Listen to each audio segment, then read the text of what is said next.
dukomeje kubaramutsa ho muri mwese biteka bahire amazina ndi mwene so Ntakirutimana Emmanuel ninge tugiye kubana muri iki cyigisho aho muri rero reka mwubahe Imana dusenge hanyuma dukomeze mu nsanganyamatsiko yacu. Ugize neza Data wa twese wo mu ijuru, uhabwe icyubahiro, dutije uburenganzira ngo twumve ijambo ryawe ry'umwuzuro, bana natwe kandi abaryumva bose giye kuba imfabusa, aho bihindura ibico n'imibereho yabo biratere kwitegura, twigishe dusabye mu izina rya Yesu, amen. Uyu mwanya tugiye kuganira hamwe insanganyamatsiko itubwira ngo urubanza rw'Imana. Ngiyo insanganyamatsiko yacu. Abatwumvira aho batwumvira hose hafi na kure, umugambi no kugira ngo mumenye ko biri ku isi bizagira iherezo, ubuzima bw'umuntu waremwe n'Imana ngo yiheshe icyubahiro nk'uko byanditse muri Yesaya 43:7, ngo nzanira abahungu n'abakobwa banjye naremeye kugira ngo bampeshe icyubahiro, nk'uko byanditse muri Zaburi y'Ijana ko turi abana b'Imana, turi abayo, turi intama zo mu cyanya cyayo.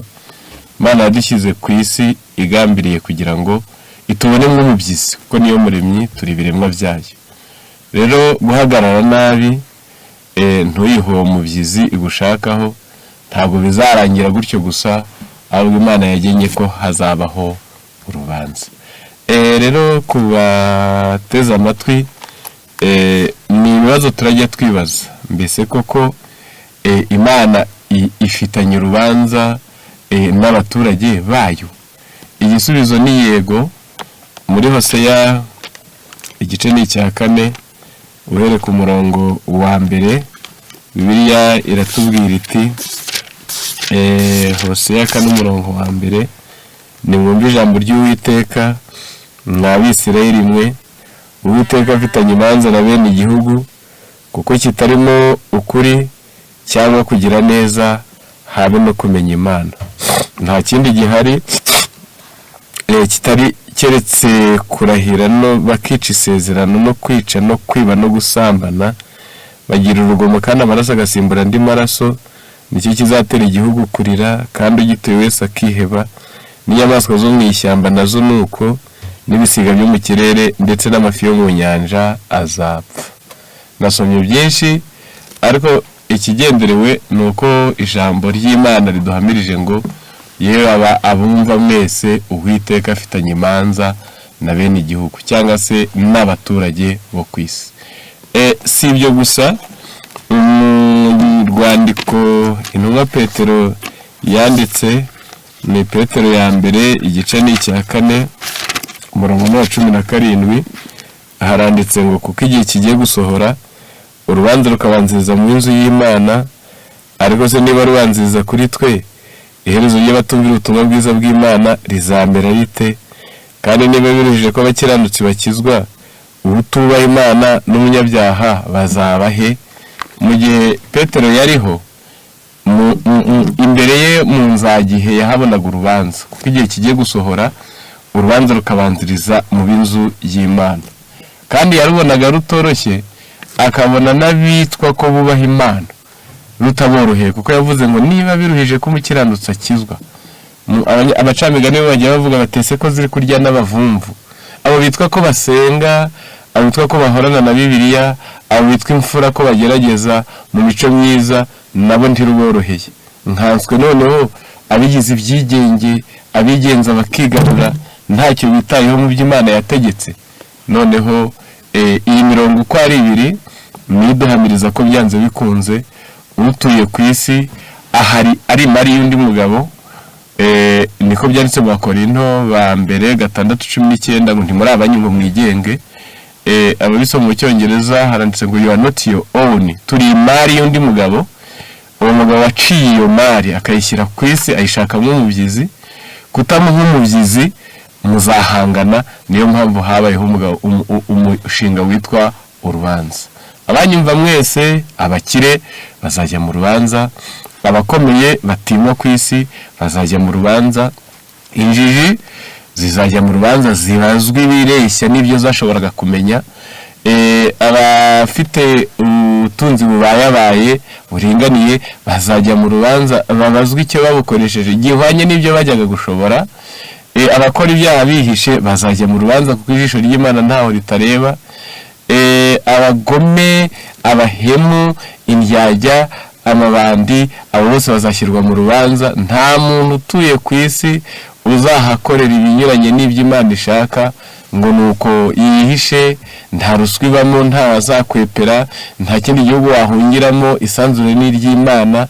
Buri wese unyumva namenye ko ibyo akora azashyirwa mu rubanza, kandi ibyo bikorwa ndabivuga mu buryo bune: ni ibyo ukora ukoresheje akaboko, ni ibyo ukora ukoresheje akanwa, ni ibyo ukora mu ntekerezo, ni ibyo ukora utakoze icyo ushinzwe gukora. Ngibyo ibyitwa ibyaha. Ndabisubiramo: ni ibyaha ukoresha amaboko, ni ubusambanyi, ni ubwicanyi, ni ukuroga, ni ubujura. Ni ibyaha ukoresha akanwa, ni ugutukana, ni uguteranya, ni ubugambanyi, ni ukubeshya, ni ukuvuga ibinyoma. Hari n'ibyo ukora birangirira mu bwonko, mu ntekerezo, ibyo nabyo ni ibyaha, kuko nk'uwifuza nawe abasambanye, ni Matayo 5:27. Noneho ni ibindi ukora utakoze icyo ushinzwe gukora, kuko aho Imana yavuze ngo uzagira utya, uzagira utya: jya usenga, senga ubudasiba, soma ijambo ryayo, tanga 10, fasha abakene. Iyo ibyo utabikoze kandi wari warabitegetswe, izo nzira uko ari enye zose ubarwa mu banyabyaha bagomba kwitaba urubanza rw'Imana. Ngaho bavandimwe, ku kibazo cya kabiri turibaza tutese urubanza ubundi rwakomotse kuki? Nuko musanzwe mubizi ku isi, abo ku isi bajya bapanga utuntu twabo biganye ibyapanzwe n'Imana. Ni ukuvuga ngo Imana yatanze amategeko uhereye muri Edeni, Tangiriro 2:16, irema ibiti byinshi byo kuribwa birimo imbuto nziza, ibyegurira umuntu, isigazamo kimwe kitagira icya kabiri. Ayo mamiliyari tutazi y'ibiti byera amatunda y'ubwoko bwose yabyeguriye umuntu, yisigariza kimwe cy'ubwenge kimenyekanisha icyiza n'ikibi. Umunsi yari babwiye ngo iki ntimukakirye, ngaho aho itegeko ryari ryinjiriye. Kandi Imana ntabwo yari ibahenze, kandi Imana ntabwo mwari ifite kuba guhaye amatunda miliyari agutwa akwimira imwe ari nawe uguha, ari uguhatse, ari we wakurinye, ari we ukugenera. Nta kiba kidasanzwe cyahabaye, amashimwe bari na menshi umushimira ko yakugaburiye. Ariko umuntu ashutswe na Satani, ryatunda naryo ararirya, aba yishe itegeko. Yari yamubwiye ngo umunsi wakiriyeho no gupfa uzapfa. Noneho rero nk'uko mu isi bigenda, ntugasambane nayo barayigira, cyane cyane nk'abashyingirwa, babuza gushyingiranwa n'abana bari munsi y'imyaka 18, abo batoya b'abamineri. Ntukibe, ntukiheshe iby'undi mu buriganya. Hari amategeko, ntukagambanire igihugu. Hari amategeko, abo wabyaye uzabashyire mu ishuri, ubigishe n'icyo wababyariye. N'igihugu kigira amategeko. Umuntu yitwa umunyabyaha imbere y'igihugu, imbere y'amategeko y'isi, iyo yishe rimwe mu mategeko yashyizweho n'Imana. Nuko ngaho mu rwandiko rwa mbere rwa Yohana, igice ni icya 3 umurongo wa 4, baranditse ngo umuntu wese ukora icyaha aba yishe itegeko, kuko icyaha ari ukwica itegeko. Ndetse no mu Baroma igice cya 7, uhere ku murongo wa 7, haranditse ngo nuko rero tuvuga iki? Amategeko ni icyaha, ntibikabeho. Icyakora simba naramenye icyaha iyo ntakimenyeshwa n'amategeko, kuko ntaba naramenye kwifuza iyaba amategeko atavuga ngo ntukifuze. Ariko icyaha kibonye kito mu mategeko, niko gukorera muri nge kwifuza kose, kuko aho amategeko atari, icyaha kiba gipfuye. Mu ijambo rimwe, inkomoko y'uru rubanza rwo gukorera muri nge kwifuza kose, yaha abaturage bo ku isi. ngo bayumvire ibifitiye uburenganzira nk'umuremyi wabo wabaremye kandi akabacungura. Noneho abaturage urugomo no kutumva n'amatwi mabi bica amategeko y'Imana. Ubutabera bwayo rero bwagenye ko umuntu unyuranije n'itegeko ry'Imana abizi, abishaka kandi abikuye ku mutima, ntabwo bizarangira uko Imana yagennye urubanza.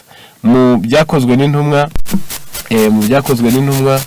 igice ni cya 17 umurongo wa 31 haranditswe ngo kuko yashyizeho umunsi wo guciraho urubanza rw'ukuri rw'abari mu isi bose, izarucisha umuntu yatoranije, kandi ibyo bihamirije abantu bose ubwo yamuvuye.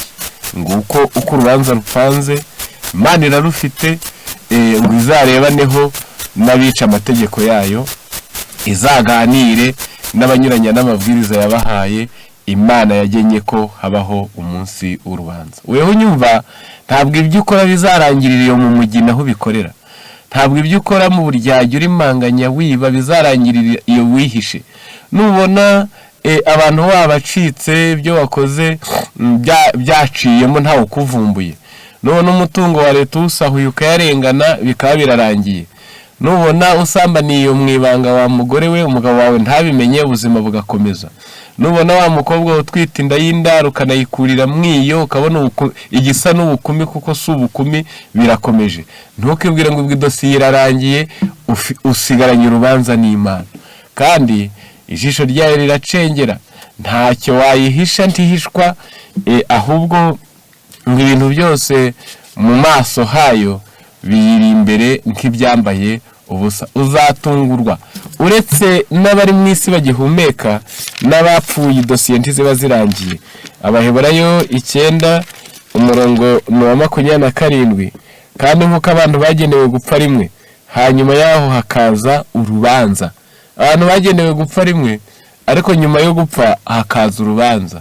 Ntabwo n'upfuye biba birangiye, kuko hari abazabiranywa n'ibyaha bakoze, ipfunwe ribaye ryinshi, bakanywa kiyoda cyangwa bakishyiramo umugozi, ubwo bakumva ko ubwo bakemuye idosiye, ariko ntibiba birangiye.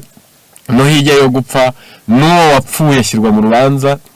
Ariyo mpamvu Daniyeli 12 uhereka umurongo wa 1 ngo hari igihe bazazuka, ngo bose baveyo, ngo bamwe bakangukire gukorwa n'isoni, ubwo ni abapfanye ibyaha no gusuzugurwa, ngo abandi bakangukire guhabwa ubugingo buharaho, abo ni abapfanye ubukiranutsi.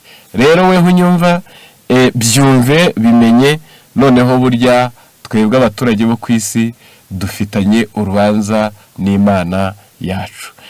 Ku kibazo cya 3, uru rubanza ruzatangira cyangwa se rwatangiye ryari? Aya ni amateka abantu bagomba kumenya. Ku bantu biga ubuhanuzi, muzasoma Daniyeli 8 umurongo wa 14, nahavuga ubuhanuzi bukomeye. Ntagendereye gusobanura muri uyu mwanya, ariko uyu murongo wo ndawusoma kugira ngo n'abatangira urugendo rw'ubushakashatsi bifashishije uyu murongo bazasoma ibyanditswe byera. Haranditse ngo, aransubiza ati, bizageza iminsi 2300 uko bukeye bukira, nyuma ubuturo bwera buzabone kwezwa. Aha ntabwo mpavuga birebire, icyo ndavuga ni iminsi 2300 gusa. N'ubuhanuzi basoma muri Ezekiyeli 4:6, bagasoma mu Kubara 14:34, havuga ko umunsi mu buhanuzi uhanye n'umwaka. Iyo abantu basobanura amarenga ya gihanuzi, umunsi uhanye n'umwaka. None hano bahavuze iminsi 2300. Nta gushidikanya ni imyaka 2300. Itangira uhereye mu mwaka wahagana za 457 imbere y'ivuka rya Yesu. Iyi minsi kaza ikageza mu mwaka w'1844. Ibi muzabyiga neza mwize Daniyeli 9 ahavuga iby'ibyumweru 70 bihwanye n'iminsi 490, kuko ariyo mugabane wa mbere w'iyi minsi 2300. Noneho kuva muri uwo mwaka w'1844 nibwo Yesu yavuye ahera ho mu ijuru, yinjira ahera cyane ho mu ijuru, umurimo w'urubanza uratangira. Bana b'Imana rero tuvugana ubu, nge namwe turiho ubu turiho urubanza rw'Imana rwaratangiye. Hari abazi ko hari ikibaya tuzahurizwamo tukicara, Yesu akaza akajya nk'hariya hakabaho sitade twese duhagararaho. Oya, iyo Bibiliya ivuga ibyo muri Matayo 25:31 aba ari imvugo ngereranyo. Ariko kuva muri uwo mwaka mbabwiye, urubanza rwaratangiye rugenzura idosiye ruhereye ku bapfuye kuva isi yaremwa kugeza ku bariho. Urubanza rwaratangiye. Noneho ntabwo ibi bikiri ubuhanuzi ngaho n'ababandi bajya baruhakana, kuko abantu hari ubwo bazabirangwa n'ibyaha barangiza bakumva koko ijuru nibikurikirana bazakorwa n'ikimwaro, barangiza bagahakana ibyanditswe byera. Ariko kubihakana ntibibikuyeho, kubutabyizera ntibibikuyeho. Urubanza rurakunamiye. Ibyo wakoze, ibyo wavuze, ibyo watekereje, ibyo utakoze wari ubishinzwe, uzabiryozwa, uzashyirwa mu rubanza. Waba ubishaka cyangwa utabishaka, waba ubihakana cyangwa utabihakana, uzabona wiboneyeho. Ariko impamvu tubyize ni ukugira ngo buri wese bitaraba ashaka imyiteguro y'uko azifata mu rubanza. Ngaho mu gitabo cy'intambara ikomeye iki Gifaransa cyo bita La Tragédie des siècles, ni urupapuro rwa 528 haranditse ngo yego niho 528 haranditse ngo urubanza kagenzuzi no guhanagurwa kw'ibyaha byatangiye igihe cyagenwe ni ku iherezo ry'iminsi 2300 hari mu mwaka w'1844. Tous ceux qui se sont une fois réclamés du nom des chrétiens doivent subir cet examen minutieux. Abantu bose bigeze batura nubwo byaba incuro imwe ko bemeye izina ry'ubukristo, urwo rubanza kagenzuzi rushorombogotora akantu kose bagomba kurunyuzwamo. Les vivants et les morts sont alors jugés selon leurs œuvres d'après ce qui est écrit dans ces livres. Noneho abazima n'abapfuye bacirwa urubanza hakurikijwe ibyanditswe mu bitabo. Bana b'Imana, iyo tariki rwatangiyeho niyo, kandi niba mwakurikiranye mu mvugo ya Petero mugakurikirana mu mvugo ya Pawulo, Petero ahagaze mu gihe cye mu ijana rya mbere, ntabwo urubanza rwari rwagatangira, ahubwo yarabirebye aravuga ngo kuko igihe kigiye gusohora. Urubanza yarubonaga mu nzagihe, kuko igihe kigiye gusohora ntabwo cyari kiragasohora, urubanza rukabanziriza mu b'inzu y'Imana. Pawulo hariya mu byakozwe n'intumwa 17:31 nawe ahagaze, ntabwo urubanza rwari ruragatangira, ahubwo nawe hari mu ijana rya mbere. Yaravuze ngo izarucisha, yagenye ko hazabaho umunsi w'urubanza, izarucisha, byari inzagihe, urubanza rwari rutaragatangira. Iyo nzagihe rero ntabwo nge namwe turahora dusoma ngo iguma ari inzagihe, ahubwo kuva mu 1844 ukurikije buri abahanuzi bwo muri Daniel 8:14 uru rubanza rwaratangiye, kuko iyo myaka yari yaragenwe ngo rutangire niho yuzuriye. Ubu rero nge namwe tuvugana, turi kuvugana urubanza mu ijuru rwaratangiye. Ntabwo tuzi ngo ruzinjira mu bazima ryari, ariko icyo tuzi cy'imyaka myinshi rumaze, ibya buri wese bigenzurwa, nta kwirara, ahubwo abafite ubwenge kandi babihozaho umutima bashaka Imana no kuzabana n'umwana wayo, bagomba guhorana umutima utekereza ku by'ijuru, kugira ngo itariki, umunsi, isaha, igitondo izina ryawe ryagegwaho uzaba ufite imyiteguro yo guhagarara neza muri uru rukiko. Ngaho abanyumva mwese, reka tuvuge ku ngingo ya 4, uru rubanza ruteye rute. Iyi ngingo yo turayitindaho tumenye ko uru rubanza ruteye. Reka mbabwire ko urukiko rw'Imana ni nk'izindi nkiko, ntabwo ndavuga ko Imana yiganye izindi nkiko, ahubwo abashinze inkiko biganye Imana. Ndasoma Daniel 7:9, Bibiliya iratubwira iti Daniel 7:9 haranditse hati nkomeza kwitegereza kugeza aho bashyiriyeho intebe z'ubwami, haza umukuru nyiribihe byose aricara, imyambaro ye yeraga nka sheregi, kandi umusatsi wasaga n'ubwoya bw'intama bwera. Intebe y'ubwami bwasaga n'ibirimi by'umuriro, kandi inziga zayo zasaga n'umuriro ugurumana. Imbere ye hatembaga umuriro, uduhumbagiza baramukoreraga, kandi inzovu bari bamuhagaze imbere. Imanza zirashingwa, ibitabo birabumburwa. Impamvu navuze ngo inkiko zindi mubona ziganye urukiko rw'Imana, murumva ko mu ijuru aho uru rubanza ruri kubera, kwanza hari icyumba, hari abacamanza bateye intebe, bateye n'ameza, baricara. Noneho Bibiliya iravuze ngo imanza zirashingwa, ibitabo birabumburwa. Ibi bitabo mu byumve nk'uko no mu isi bigenda, ntawe bacira urubanza badafite igitabo cy'amategeko. Cyo mukizirikane ko mu rubanza rwo mu ijuru igitabo cy'amategeko nticyahabura. Ntawe bacira urubanza badafite idosiye yakorewe z'ibyo yakoze. Ubwo natwe nuko urubanza rw'Imana, kwanza hari amategeko ariyo murongo ngenderwaho cyangwa se ariyo rugero rw'ubuyoboke, noneho hakanabaho n'ibitabo byanditswe mu ibyo dukora, ngo ibyo dukora bijye bigereranywa na ya mategeko, tubarwe nk'abemewe cyangwa se nk'abanzwe, kugira ngo urubanza rw'umuntu ruzabashe koroha. Kandi mbwira abanyumva ko urubanza rw'Imana ishatse abaturage bo mu isi atari ubushobozi n'ubuhanga ifite gusa, ahubwo hari uko yabipanze byoroheye mwene muntu.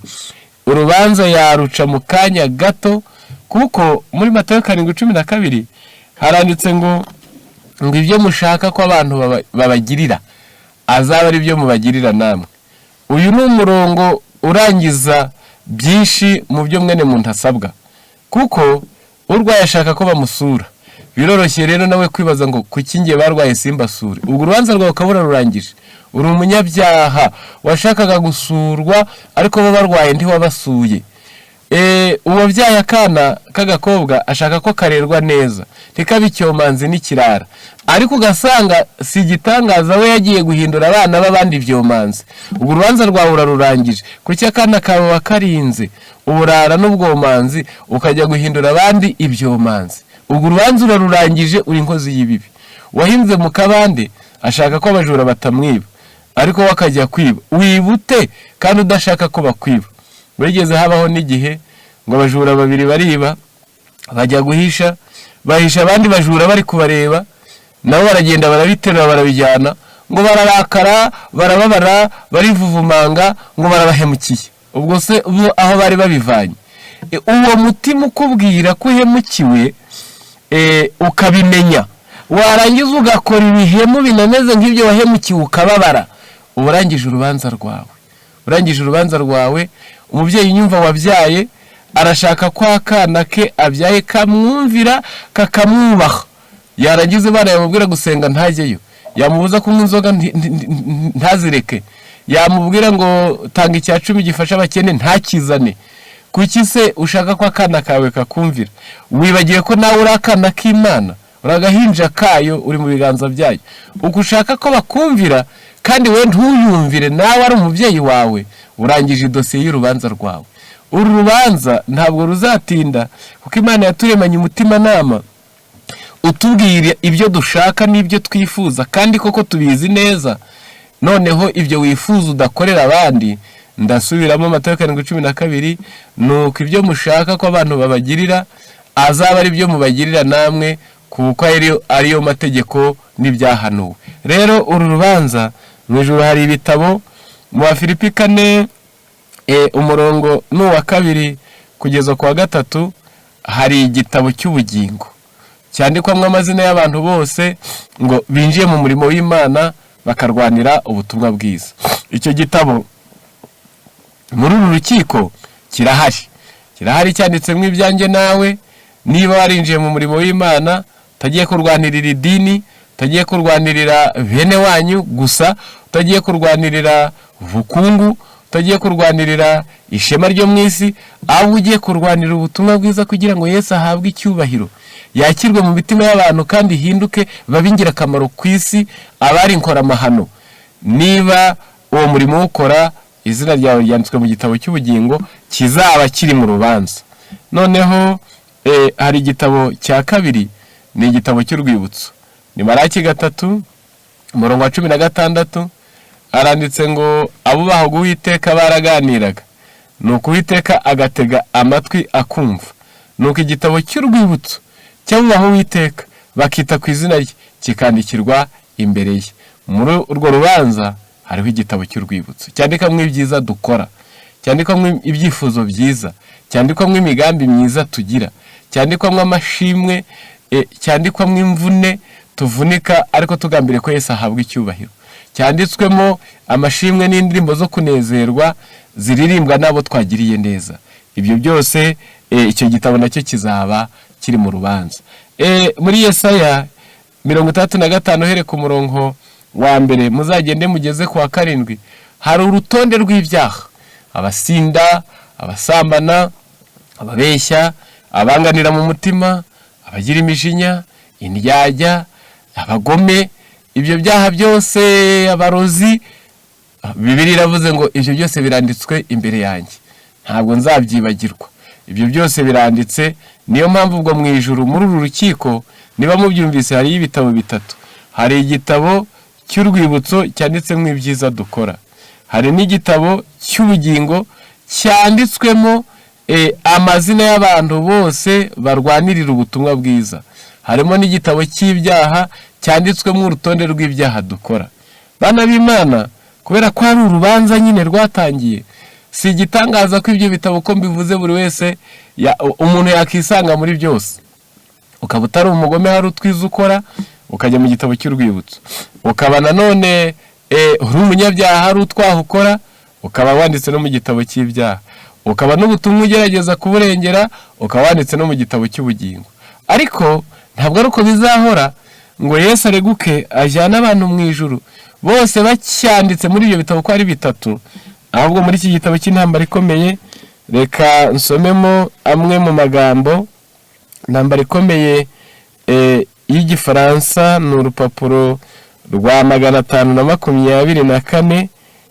Hari iri jambo rivuze ngo kambere haraguru gatoya, nahavuze ngo igitabo cy'ubugingo kibumbiyemo amazina y'abantu bose binjira mu murimo w'Imana. Ibi nari nabivuze.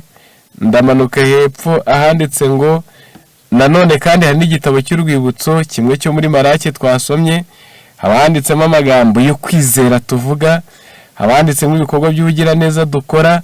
Ibyo byose ngo bihanditse mu nyandiko zitashobora gusibangana. Ibikorwa byose byo gukiranuka byanditse muri icyo gitabo cy'Imana. Igishuko cyose watsinze cyandikwa muri icyo gitabo cy'Imana cy'urwibutso. Igikorwa kibi wasimbutse naho nimwe cyandikwa. Ijambo ryuzuye ubwuzu n'impuhwe wavuze rihanditse mu buryo busukuye. Hariho urutonde rw'imibabaro n'imvune no kwitanga no kwigomwa wagize kubw'urukundo ukunda Yesu. Ibi nibyo byanditse no muri Zaburi. Uwiteka ngo ajya bara n'amarira yacu akayashyira mu gacupa ke. Noneho hariho n'igitabo cy'ibyaha. Iki gitabo cy'ibyaha cyanditsemo byinshi, ariko ndavuga ibi bikurikira. Umurimo w'umuntu wese uzanyuzwa mu rubanza imbere y'Imana kugira ngo barwe ko ari uwo gukiranuka cyangwa se ko ari uwo gukiranirwa. En face de chaque nom, imbere ya buri zina aho atondetse muri ibyo bitabo byo mu ijuru. Sont couchés avec une redoutable exactitude toute parole mauvaise, handikanywe ubwitonzi ijambo ryose ribi uvuga. Tout acte égoïste, igikorwa cyose cyo kwikunda. Tout devoir négligé, inshingano yose wirengagiza. Tout péché secret, icyaha wakoreye mu ibanga. Toute dissimulation, kwishushanya kose. Les avertissements du ciel oubliés, imiburo yo mu ijuru wahawe ukayibagirwa. Imiburo yo mu ijuru wahawe ukayibagirwa. Les moments perdus, ibihe wapfushije ubusa. Les occasions non utilisées, amahirwe cyangwa se imyanya yakunyujijwe imbere ntuyibyaza umusaruro. Les influences exercées, cyitegerezo kibi wagize ku bandi. Bonne ou mauvaise, cyaba kibi cyangwa cyiza. Avec les résultats les plus éloignés, n'umusaruro wabyo uzaza kera. Tout est fidèlement inscrit par l'ange enregistré. Ibyo byose marayika udasobwa aba yarakiranukiye kubyandika. Bana b'Imana munteze amatwi, inzira y'icyaha niyo kwamaganirwa kure. Inzira y'icyaha murasabwa kuyamaganira kure, kuko ngo icyaha ukoze kirandikwa, noneho ngo umusaruro kizanye wako kanya ukandikwa, umusaruro uzaza kera ukandikwa, ingaruka zabyo za kera utanakiriho zikandikwa, ibyo byose ukazabiryozwa mu rubanza. Ni ukuvuga ngo uramutse ututse umuturanyi, uramutse ututse umugore wawe, ubwo ubukoze icyaha birandikwa. Iyo arakaye nabyo birandikwa ko umuteye uburakari, nubwo nawe atabirokoka, kuko yarasabwa kwihangana akageza imperuka, kuko kwihangana akageza imperuka ari uzakizwa. Iyo rero yokoje ubwo burakari uwo atwite, mu byo bita ihererekanyamurage, akazabyara akana karakara, ibyo nabyo bikwandikwa imbere y'izina ryawe. Iyo uwo mwana urakara abaye umunyamahane akaba yishe umuntu, ari wowe byakomotseho, uwo muntu ni wowe umwishe, nabyo byandikwa imbere y'izina ryawe. Iyo uwo yishe baje kwihorera, agasozi kakarwana n'akandi, igihugu kigahangana n'ikindi, ibyo ni wowe ubikoze, izo ntumbi zose zigushyirwa ku mutwe. Ibi bikutere kwirinda inzira y'icyaha, kuko hari ibyaha byagiye birakorerwa mu isi, hakaba ubwicanyi bukomeye, hakaba ubujura bukomeye, ariko ababikoze ababibye mbuto bashobora no kuba batakiriho, ahubwo abana bakabyonka mu maraso nk'ihererekanyamurage. Niyo mpamvu inzira y'icyaha mugomba kuyamaganira kure. Urubanza rw'Imana rurashorombogotora, ntacyo rusiga. Icyaha ukoze kirandikwa, umusaruro wako kanya ukandikwa, ingaruka zizaza kera zikandikwa, byose bikajya kuri wa wundi wabikoze. Nubwo n'ababa abagenti bo kubishyira mu bikorwa nabo bibabarwaho, ariko nyirabayazana biba bimwanditse imbere. Ari nayo mpamvu abihana mu nyumve, ujye wihana icyo wakoze, wihane n'ingaruka kibyaye, kuko byose biba bikwanditse ku mutwe. Ngaho bana b'Imana, cyambere uko urwo rubanza ruteye nguko: hari ameza, hari intebe bicayeho, hari abacamanza, hari ibitabo. Ibi bitabo harimo icy'ubugingo, harimo icy'urwibutso, hari n'icy'ibyaha. Nguko uko urwo rubanza rwo mu ijuru ruteye. Si ibyo gusa muri uru rubanza bigenzurwa, muri uru rubanza, ahubwo ibigenzurwa ni byinshi. Ku basoma agatabo kitwa Umugambi Imana ifitiye iyi si, harimo amagambo avuga ngo nahoze nyasomaho: urubanza rw'ubutabera bw'Imana buzasesengura akantu kose, kandi ruzakurikirana ibya buri wese nk'aho ari we wenyine utuye ku isi. Urubanza rugenzura iby'abapagani rutaretse iby'abavuga ko bubaha Imana.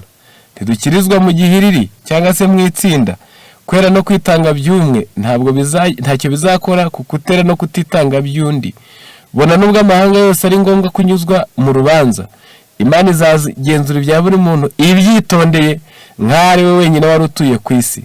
Niyo mpamvu ukubaho k'umuntu kuzitabwaho, kavukire, indemano n'uburere bizitabwaho, imyizerere n'ubumenyi bw'umuntu bizitabwaho, imico n'imibanire y'abantu bizazirikanwa, ubugiraneza n'ikinyabupfura bizacukumburwa, imikorere y'impano n'itaranto bizasuzumwa, igihe n'ubushobozi by'umuntu bizashyirwa ku munzani, imvugo, inama n'imyigishirize nabyo bizagenzurwa, gahunda y'ubuzima bw'abagabo n'abagore nayo izazirikanwa, igihe umuntu yabayemo, ukuri kwa Bibiliya yamenye n'urwego yari arimo, byose bizakurikiranwa, imirire n'iminywere n'ingaruka zabyo nabyo ntibizarenzwa amaso. Bana b'Imana muduteze amatwi, nguko uko uru rubanza ruteye. Ntabwo Imana izajya itambuka amajyejuru, nta wayirimanganya. Ndatanga zimwe mu ngero. Murazi ko abantu bo mu bihe by'umwijima, abagorozi nka ba Luteri, ba Knox, ba Zwingli n'abandi, abenshi muri bo bakimara kuvumbura ubuyobe bw'idini, ntabwo bahise bahabwa umucyo wuzuye muri ako kanya gatoya, ariko bike bamenye babigenderamo. Ubwo Imana nijya guca urubanza rwabo, ntabwo izaruca nk'urwanjye. Ngiye isabato ko ari itegeko rya 4 mu mategeko 10, ariko bo ntibigeze bayihishurirwa. Ubwo rero nishe isabato none nkavuga ngo na Luteri Imana iramwemera, na Zwingli Imana iramwemera, ubwo naba ngiye kwihagarika mu mwanya utari wanjye, kuko ngo ubumenyi n'umucyo wa Bibiliya waviriye abantu mu rubanza bizazirikanwa. Umwana n'umuntu mukuru wagize inararibonye na nyamuza vuba, ntabwo Imana izabacira urubanza kimwe. Hari uzajya igereka ikavuga ngo ibi wari ubizi neza unakuze, ntabwo nakugenza nk'uyu utari ubifiteho amakuru. Rero ibi mubimenye, amahirwe wagizeyo mu buzima, kuki utafashije abakene? Wari umukungu weza ibishyimbo n'ibirayi n'ibitoki n'ibigori, ntabwo icyo kibazo kizabazwa undi waryaga avuye guca inshuro. Rero mubyumve ko igihe ahantu amahirwe yo mu buzima, imbaraga, ubwenge, umucyo, ubumenyi umuntu yagize, ibyo byose n'uburere yahawe, hari abatararezwe rwose, hari abatararezwe no kuba bakiriho akaba ari ubuntu bw'Imana. Uru rubanza ruzagenzura akantu kose ku buryo ntawe uzarengana cyangwa se nta n'uzakwepa ngo maze yishyire ahadakwiye. Urubanza ruzatereka buri wese mu mwanya umubereye. Bana b'Imana muteze amatwi, nibanze mubyumve mubimenye ko uru rubanza rutwunamiye kandi ko buri wese asabwa kurwitegura. Muri iki gitabo cy'intambara ikomeye, ku rupapuro rwa 529 hari ijambo rivuze ngo ndacyavuga imiterere yarwo, ndacyavuga imiterere y'urubanza.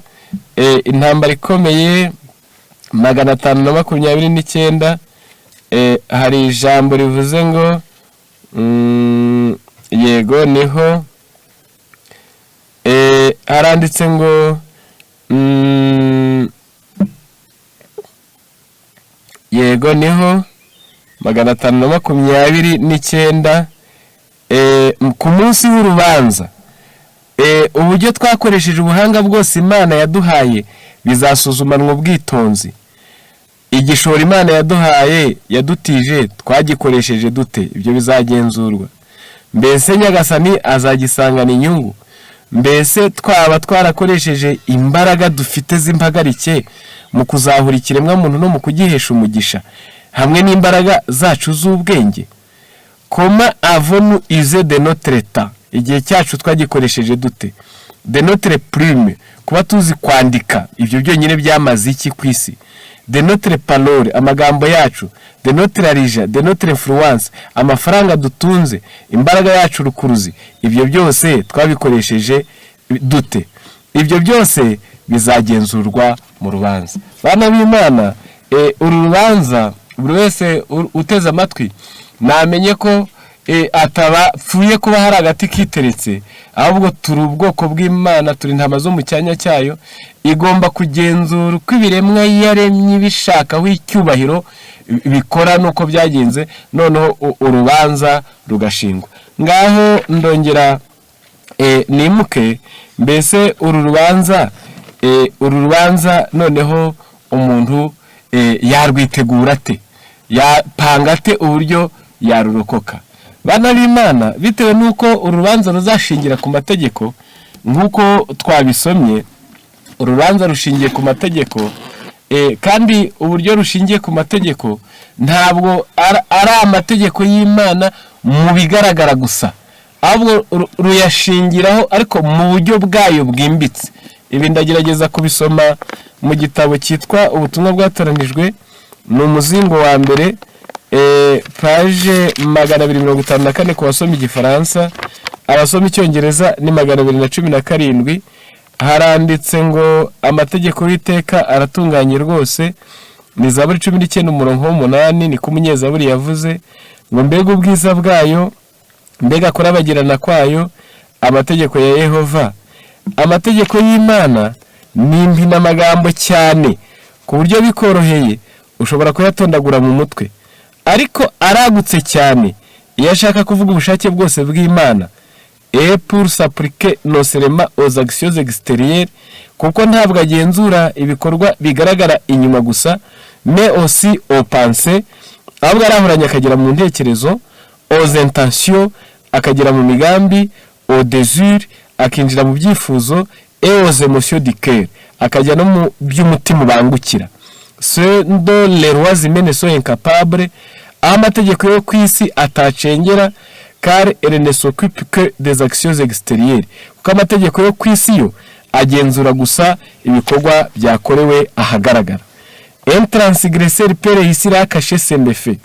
Umwishi w'amategeko y'Imana abasha kuba umuhanga wo guhisha amabi ye. Quelque criminel qu'il soit, voleur, meurtrier ou adultère, akaba ari inkozi y'ibibi, inkoramahano, umwicanyi, umujura n'umusambanyi. La loi humaine ne saurait le condamner comme coupable aussi longtemps qu'il n'a pas été découvert. Maze amategeko y'abantu akaba atamucira urubanza igihe cyose atafatiwe mu cyuho. La loi de Dieu prend note de la jalousie. Ariko itegeko ry'Imana ryo iyo ugize ishyari rirabyandika, birandikwa. De l'envie, igomwa, de la haine, urwango, de la malice, de la vengeance, de la convoitise, de l'ambition qui soude dans l'âme, ububi, kwihorera, kwifuza, iyo migambi mibisha icecekeye mu mutima, sans avoir encore à trouver à se traduire en actions extérieures, ikaba itarabona aho iserukira inyuma, parce que la volonté yute mais l'occasion a manqué. Imana ibyandikira ko umutima wawe n'ubushake bwawe bwari bubishaka icyo wabuze naho bikorera. Aya mategeko yifashishwa mu rubanza, Imana iramutse igendeye kubigaragara, hari indyarya nyinshi zakibona mu ijuru. Ariko Imana kuko izi byose ikabishoboye byose, ngo irabanza ikagenzura amategeko mu buryo bune: uko tuyagenza mu ntekerezo, uko tuyagenza mu byifuzo, uko tuyagenza mu migambi, uko tuyagenza mu by'umutima ubangukira, ku buryo ngo niyo mishinga mibisha ikubamo mu mutima ariko itarabona aho iserukira inyuma, ijuru ryo riba ryamaze kwandika ngo uyu ni umwishi w'amategeko y'Imana. Ibi nibikumenyeshe ko urubanza rukomeye. Ubwo ndatanga zimwe mu ngero ku basoma nk'ibitabo, muzasome abakurambere n'abahanuzi, icyigisho cya 27 kivuga itegeko ryatangiye ku musozi wa Sinayi, muzahera ku rupapuro rwa 306 muzageze 308, basobanuye ubu bwaguke bw'amategeko y'Imana. Ndagerageza kuvugamo bike hamwe n'ibyuzi usanzwe usoma, kandi hange ngurugero wenda tuvuge tuti wibuke kweza umunsi w'isabato. Ubwo tubuzwa gukora imirimo kuri uwo munsi, tubuzwa kujya mu biganiro bijyaniranye n'imishinga yacu kuri uwo munsi. Ariko abasoma abakurambere n'abahanuzi, page 292 haranditse ngo ntabwo ari ibyo tubuzwa gusa, ngo ahubwo tubuzwa no gutekereza ku mirimo yacu, ngo abareka intekerezo zabo zikararagirira mu mirimo yabo yo kwisi kuri uwo munsi, nabo babarwa nk'abishe itegeko ry'Imana. Si ibyo gusa, dufite itegeko rivuze ngo ntukice. Ubwo birazwi ko wakica uroze, wakica urashe, wakica unize, wakica utemye, wakica ugambanye. Ariko mu rwandiko rwa Yohana igice cya 3 umurongo wa 15 haranditse ngo umuntu wese wanga mwene se ni umwicanyi. Kuba hari uwo wanga gusa ushyirwa ku rutonde rw'abicanyi. Mu bakurambere n'abahanuzi ho barandika ngo hejuru y'ubwo bwicanyi buzwi tureba natwe tukavuga ngo uyu muntu ni mubi, hiyongereho ngo kwikunda kose kugutera kwirengagiza abakene, imbabare, abarwayi, izo mpezamayo, ukikunda ukazirengagiza, bigushyira ku rutonde rw'abicanyi. Bana b'Imana, dusanga ngo itegeko rivuze ngo ntukibe. Birumvikana, hari abiba bagabye igitero, hari abiba basotoye, hari abatora, hari abajya mu mirima. Ubwo n'ubujuru utafatamo umugabane munini w'abantu.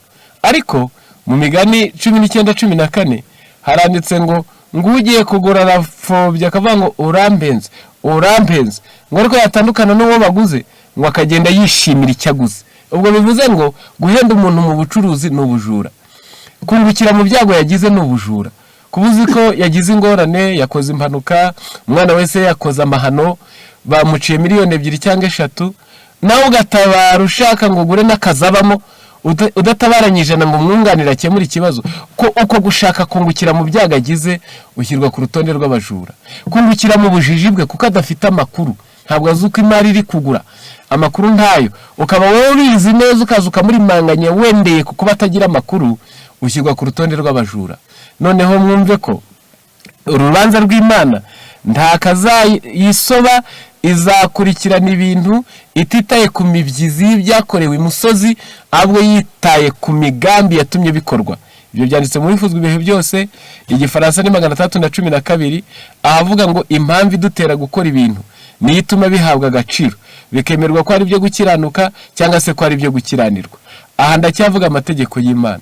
Tujye ku itegeko rivuze ngo ntugasambane.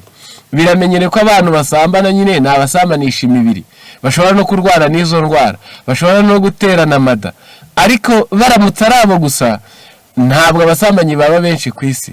Ariko Matayo 5:27 Yesu ati nureba umugore w'abandi akamwifuza nawe aba amaze gusambana nawe. Rero izo ntekerezo zo mu mutima, Imigani 24 umurongo n'uwa 8 haranditse ngo ugambirira gukora ibibi bamwita umugiranabi, imigambi y'umupfapfa niyo cyaha, kandi umukobanyi ni umuziro mu bantu. Kugambirira gusa ushyirwa ku rutonde rw'inkozi z'ibibi.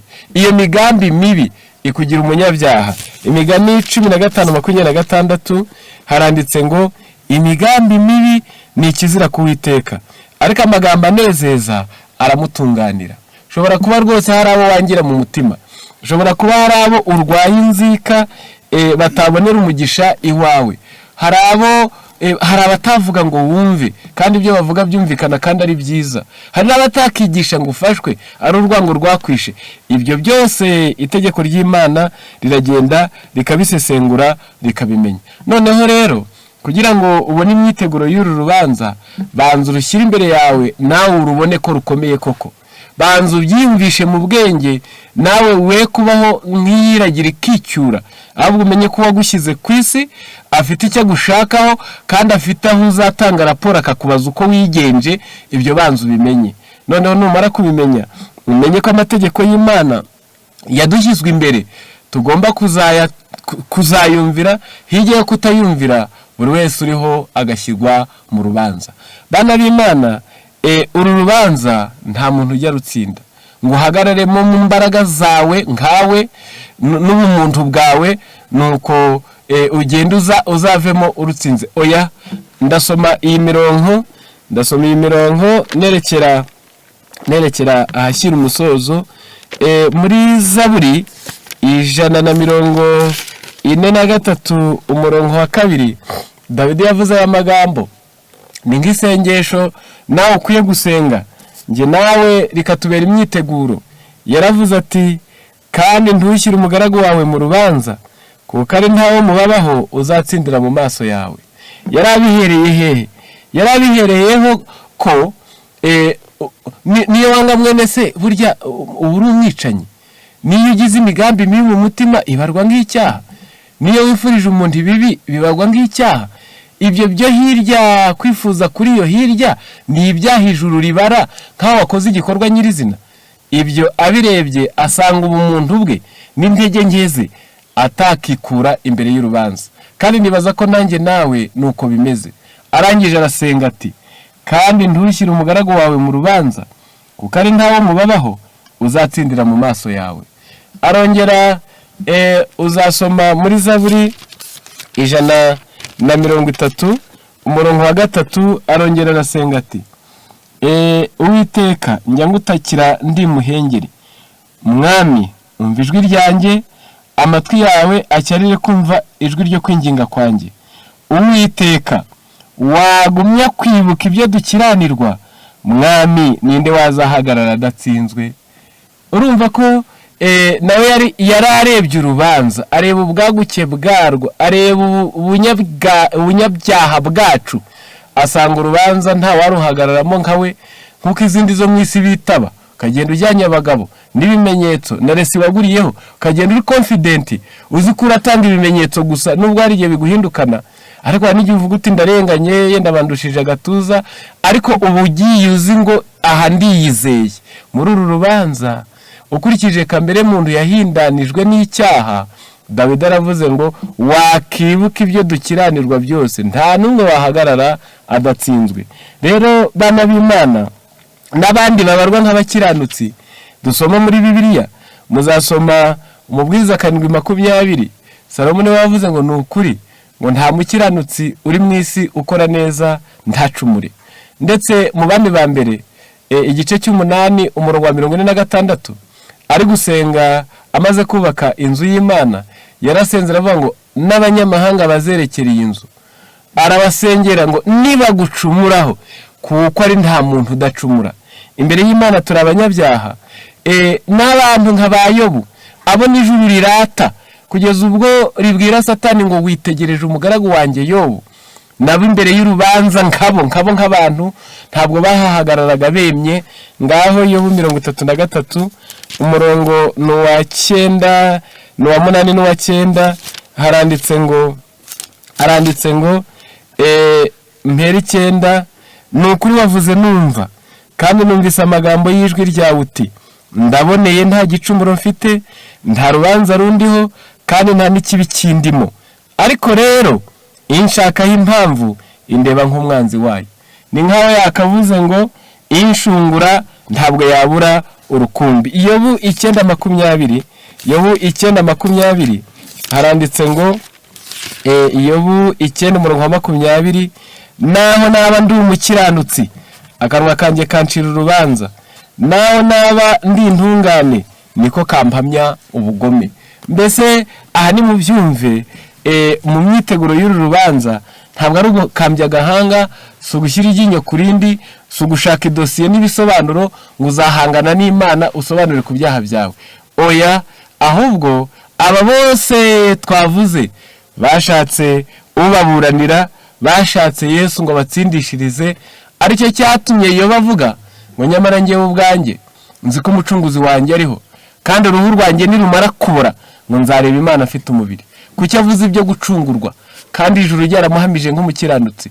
Nawe bujya urubanza kugira ngo rukire nta kindi ari nacyo namwe mwese mbararikira, yishingikirije ku maraso ya Yesu, arayamanika, yemera ko ari umunyabyaha, ahamagara Yesu ngo bari uje imbere ajye kumuburanira. Aho yatsinzwe, Yesu wakoresheje amaraso ye, akoresheje ibyo yakiranutse, aba ari we umutsindishiriza.